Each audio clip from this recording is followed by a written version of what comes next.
Hopefully you guys do too. I love animals. They're turning in their grave right now, reading all this bullshit, right? So yesterday was podcast day. Hey, Olivia, love and light to you. I love you. Yesterday was podcast day. And it was a lot going on podcast day. You guys said I beat women up. Again. You guys say that I fucked my dog. And it was heavy on me yesterday. Yesterday it was heavy on me. It affected my ability to speak to the people. It was bad. But I didn't feel like it was my place to talk. Trey, what's up, kiddo? I love you. I didn't feel like it was my place to speak on any of these things yesterday. Because one, when you don't know what to do, you do nothing. One, and two, frankly, none of it was my business to speak on. So I gave it a day. I figured that was my right to let my beautiful, beautiful youngest son's mother address things how she felt they should be addressed. And you want to give her that respect. And I thank her. I want to thank Cynthia for handling that as best as she could with all types of pressure and comments. And everybody is not built to talk in front of this thing. Everybody's not built to talk in front of the camera. Everybody's not built to speak to crowds. It's okay. It's not everybody's strong suit.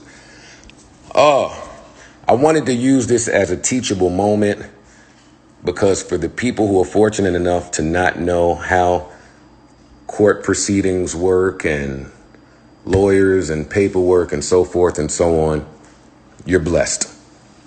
So let's do it. Last year, it just feels so stupid telling your business to a phone. Last year, we had a real public breakup, right? We had a very public breakup to which Cynthia, I'm sure, felt like the rug was pulled from beneath her.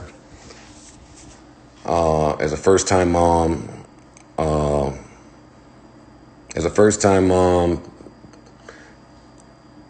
going through postpartum, all of this stuff that she mentioned yesterday.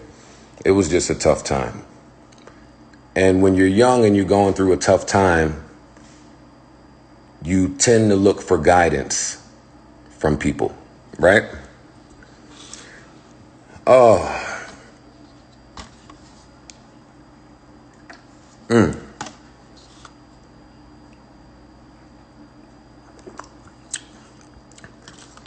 So long story less long.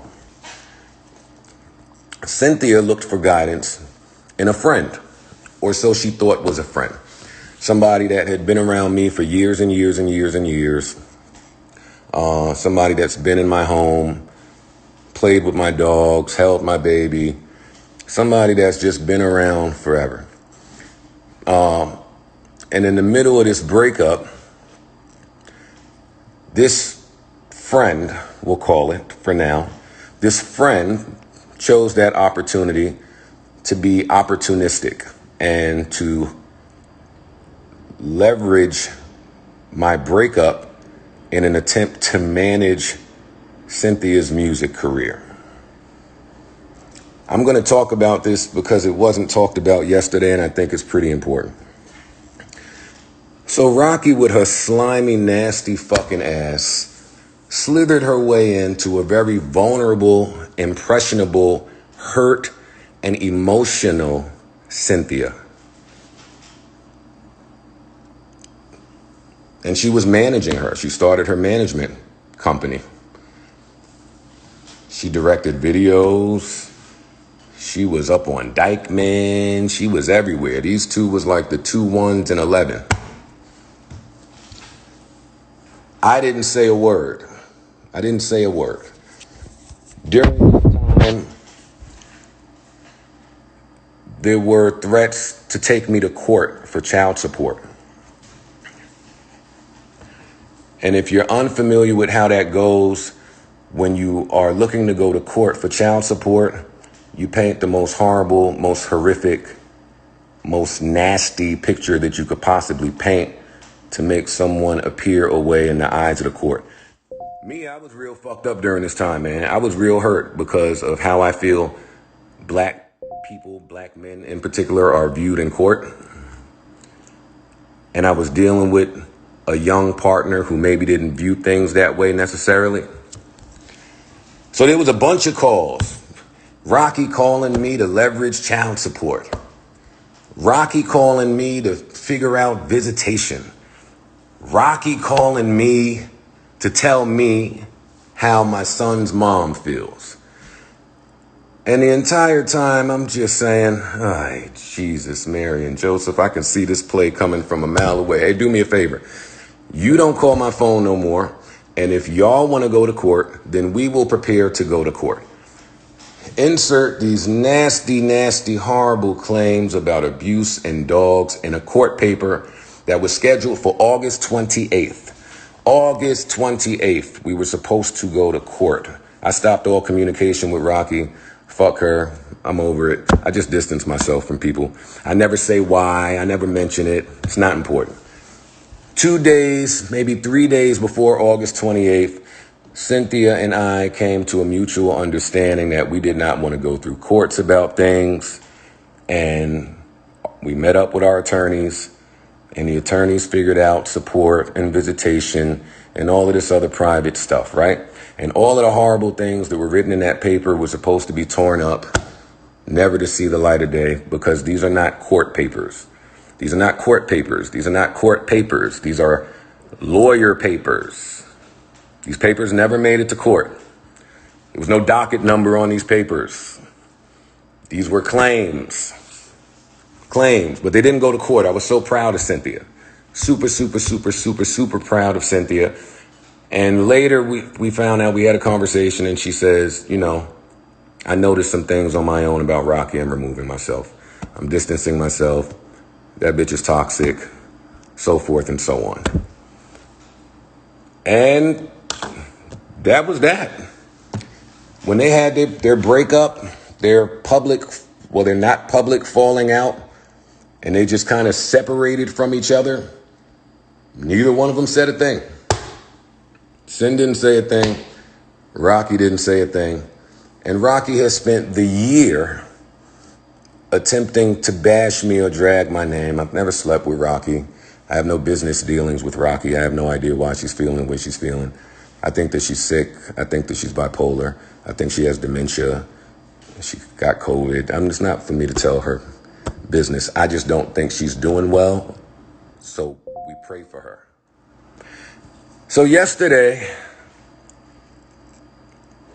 when the only person who possibly had these papers and this phone call, which is Raqi, leaked this stuff. I'm not certain if somebody's paying her. I don't know who's on the squad. I don't know shit.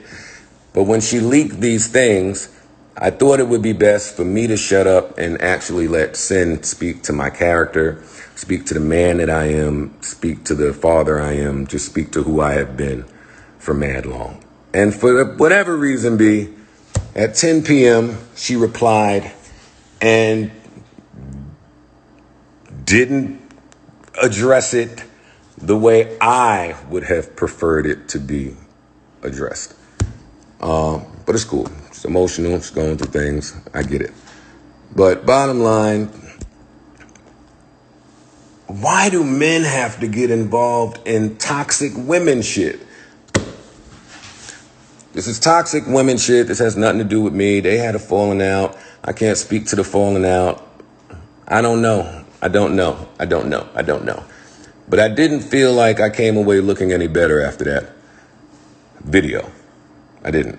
So here I am to speak for myself to the people that I've been speaking to. I'm not here to talk to the people that believe I fuck dogs.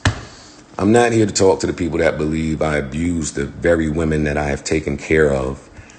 It's just not who I am. It's not who I've been.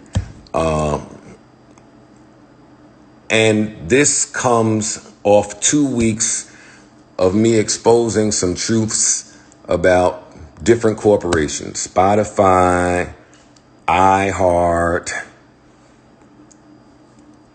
I won't say that this is a calculated smear campaign, because I don't think it's that calculated. I just think people are stupid. And if I got to come on here and tell y'all that I don't hit women and I don't fuck dogs every day, then I will. If I have to come on here and address my past, or my assumed past, I will. The people that know, and you don't get where I'm trying to go without some turbulence or without people throwing rocks. I just want me to be taken out of all of this. That's what I would like. I would like for Joe to be taken out of whatever messy shit went on between Cynthia and Raqi. We broke up. That was the end. Why I have to address that on a phone to strangers, I don't know, but that was the end of it. Bad breakup. And I wasn't even present when we broke up. I was on tour. Yeah, so let's address that too. She said I kicked her and my kid out. I was on tour. It didn't happen. I don't want to just get on here and refute things. The blogs can do what they want with this. But it was important for me to say it because Cyn didn't say it. For some reason, she called Raqi a sister. Excuse me. This girl wasn't a sister. You didn't know this girl. You didn't know this girl at all. You didn't know her intentions. You ain't been around her enough. Why we're calling this woman your sister and protecting her anonymity on a fucking live at 10 p.m. I had smoke coming from my head last night. I had smoke coming from my head. And it's just not going to be another day of people who don't know me and people who won't know me speaking about the man that I am and the character that I have. Do with that what you want. Hopefully I was able to clear up some of this dog fucking stuff for you guys. No, this isn't to bash anybody. As I've said on my podcast a million times, everybody is doing what's best for them. I love you too, Tisha. I can't speak to what people are doing or why. I know that yesterday my son's mom was on the phone with the very lawyer that instructed her to write all of that horrible shit. And I'm like, fam, this ain't the time for lawyers and PR. This ain't the time. It's just not the time for this. This is a time for like urgency. It's a time for urgency now. It's just a time for you to get on there with your makeup not done, with your hair messed up, and say, fam, if you know Joe, Joe loves dogs, and Joe loves women. Have I had some messy breakups? Yeah. Sue me. Andy and Snow will never want me now. And that's why I'm sad. But outside of that, everything is a fucking mess. It's ghetto and goofy. It is ghetto and fucking goofy, and I want the ghetto goofies to get the fuck away from me. Jesus, Mary, and Joseph. Thank you for the love and support. I see y'all, man. I see y'all. I appreciate it.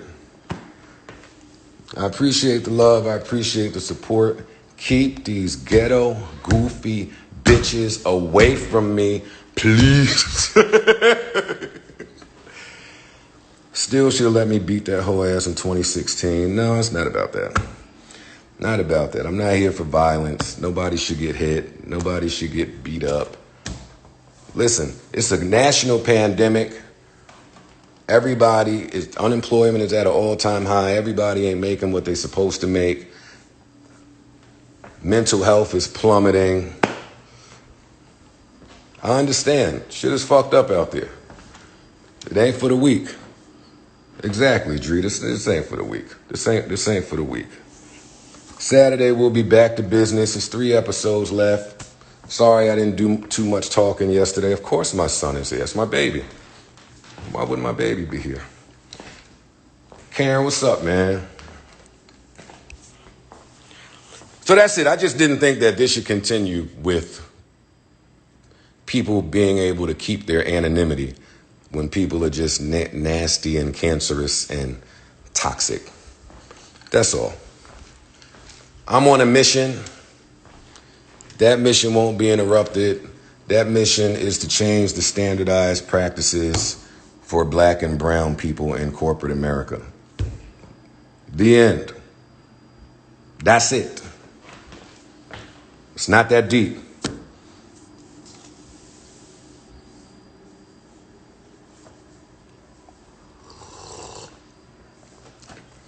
Thank you. Peace. Manifest peace. Peace, love, light. I'm going back to put Aretha Franklin on and continue to carve out this work that needs to be done. But enough. Enough of the dog talk. Enough of the abuse talk. Stop it. Or don't. But at least you have now more information and more facts to go off. Because yesterday I'm dying for her to say, hey, fam, how did this recording get leaked? Oh, this recording got leaked because I was recording you and someone was next to me. And they were recording also because I was attempting to build a case in the event that XYZ. It don't matter now because everything is great. But it just didn't feel right. So to anybody thinking horribly about me, I don't blame you. When people that you love, when people that you set yourself on fire to keep warm, can't or won't speak to your character, now the fuck would y'all know? Luckily for me, enough of y'all know me. Enough of y'all have been in my presence. Enough of y'all have been in my kickbacks. Enough of y'all have done business with me. Y'all know where I'm at with mine. Love y'all. Enjoy yourselves. Bye to the blogs. And no, not that. Prayer to everybody involved. Prayer to me. Prayer to Cynthia. Prayer to anybody who might be affected by all this toxic bullshit that's going on. All right?